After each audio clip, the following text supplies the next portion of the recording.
is a good one. We don't want the healer here. We probably don't want this. We're on the play, so it would be nice to have a 2 or a 3 drop here to follow the toad up with. Sometimes you can keep a 4, but like only if it's a really good 4.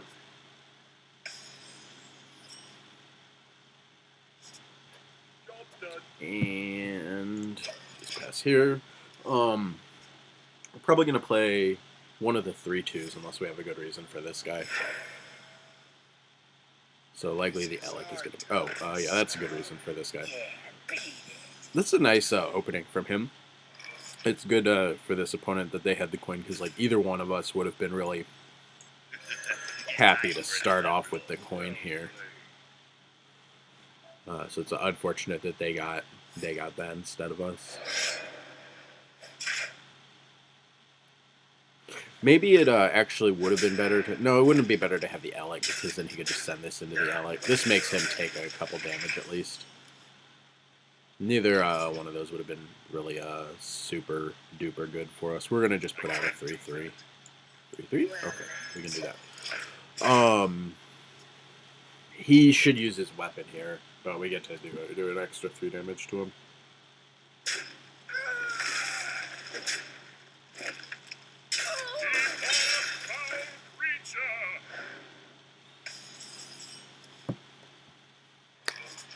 This guy we could just trade one of these with. We'll just probably put them both out. We'll see what the Alec draws. Maybe the Alec. We'll draw an Alec because he'll have a 1. Nope. This guy's fine. And yeah, we'll have this out just so that either one of these can kill his thing.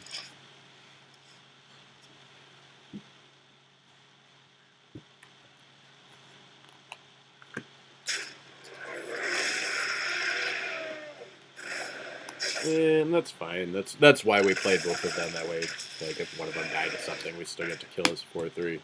And I don't know what we want here. We probably so our Silverhead Knight trades with this, but is that really something like we want to do?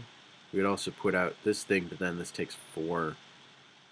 And so this also just trades with it. They're both kind of slow to do it, and neither one is completely reliable in getting that done. We'll go with the Knight. The Knight, I think, is better if he just, like, if things go very, very bad for us.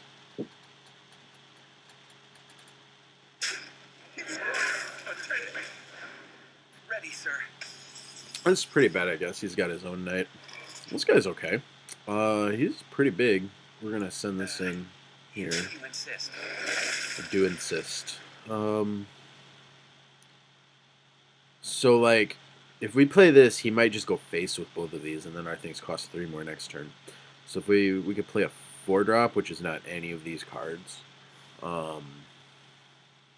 which is a reason, like, not to play this thing. We could play Rhino and hit his 2/2.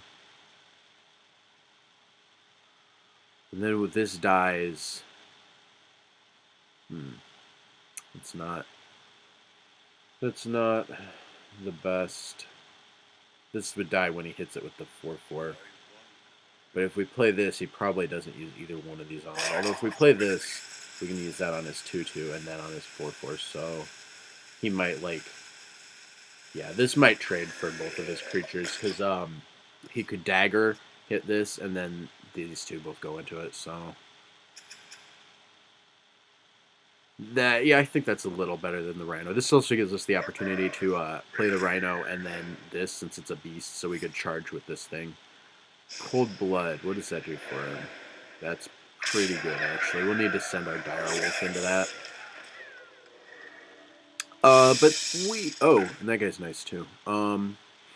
Yeah, we've got some catching up to do, but we've got a lot of cards in hand, and this should be a turn where we can kind of do it, because we'll send, we'll play Rhino, we'll play Dire Wolf, we'll send the Wolf in here, and, I guess Rhino just hits his 2/2.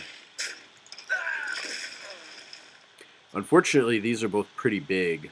Like, it's going to suck because we're going to need to play the Ventrico Mercenary next turn, and his Pit Snake will just be able to kill it. But I guess that opens up our mana for the Kraken, because if we play this next turn, we won't be able to play the Kraken on turn 9 unless this dies. So it may actually be better for us just to trade the Venture Co for his Snake. If we draw a play for next turn that is better than Venture Co, though, then we might want to do that, because he will probably use a weapon and his Silent Knight on our Rhino. And then have a follow-up play of like one of his cards from hand.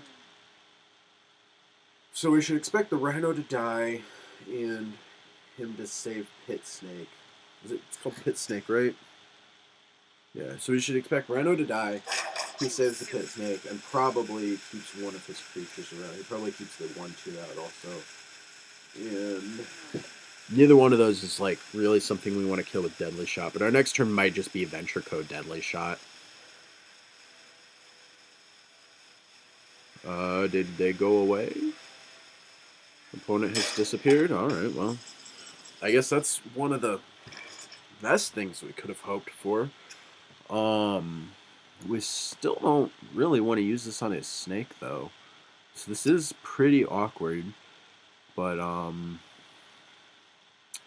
actually, we can use this here, and then we can shoot one of them. This is actually pretty good, because we get to kill either one of these, and we'll just heal our guy up. So, that was nice that the opponent just left. Like, I thought we were going to have, there was going to be some gameplay happening, but I guess not.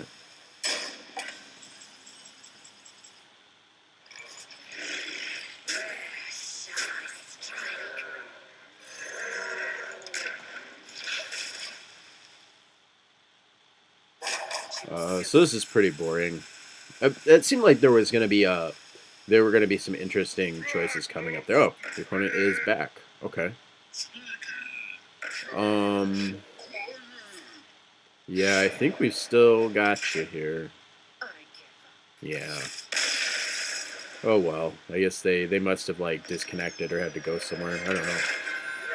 All right. Well, we'll take it. It's not the most honorable victory, but we'll take it. Okay.